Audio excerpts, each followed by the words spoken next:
Hey folks, welcome to Monday evening edition of the Mediocre Cover Band Guitar Guy. So, don't really have anything really to show you. I might show you a little bit of that intro lick. It's a cool little thing, but I might. I'm gone back to a little bit of a rant and a question.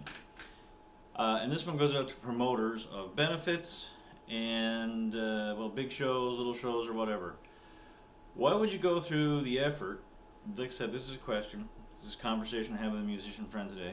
Why would you go through the effort of putting up a flyer, putting up a Facebook event to promote the gig, only to leave a shit ton of the acts out? And have this festival featuring yada yada yada and others. Either do you have everybody booked? Did you forget people's names? Or did you just include your friends, like the clique, the cool people's club, whatever? You put the effort into doing the event. You got people on board to do the event. And if it's a benefit and you include these people, it shows that you appreciate them being there. And for Jesus' sake, at least thank them at the end of the benefit as well. Don't leave them out. If you thanked everybody else and you left one person out, that isn't unintentional. Okay. Not in my opinion. I think there's some beef or some heat or something. I don't know, or you're just a dick. Maybe that's your stick. Is you go through life and you're a proud dickhead. I don't know. And people are gonna go, oh well, maybe they just forgot. But no, I don't buy into that shit. If somebody's lending their time, if somebody's doing a festival, if somebody's doing an event, and they're putting the work in, and I know we don't play strictly for exposure, because that went around like on Facebook so much before COVID, like, I'll hire your band and you'll get exposure. But part of doing these things is exposure, okay? Plus a payday.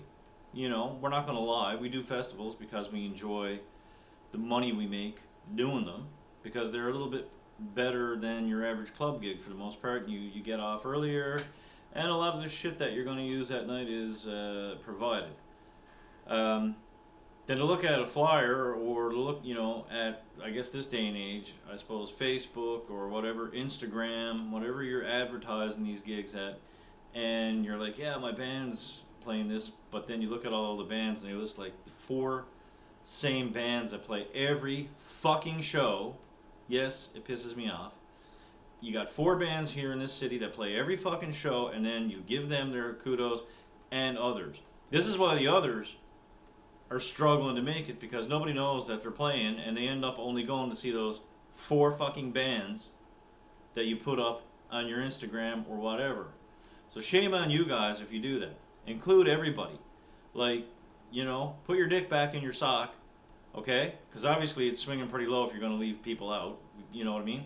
Put it back, swallow your pride, and include everybody that you're promoting your gig for. Promoters should know better, okay?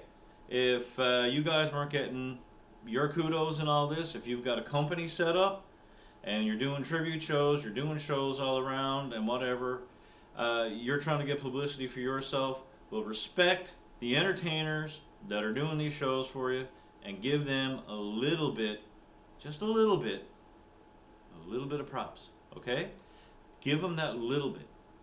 At least in the fine print, include their fucking name. Do better, for Jesus' sake.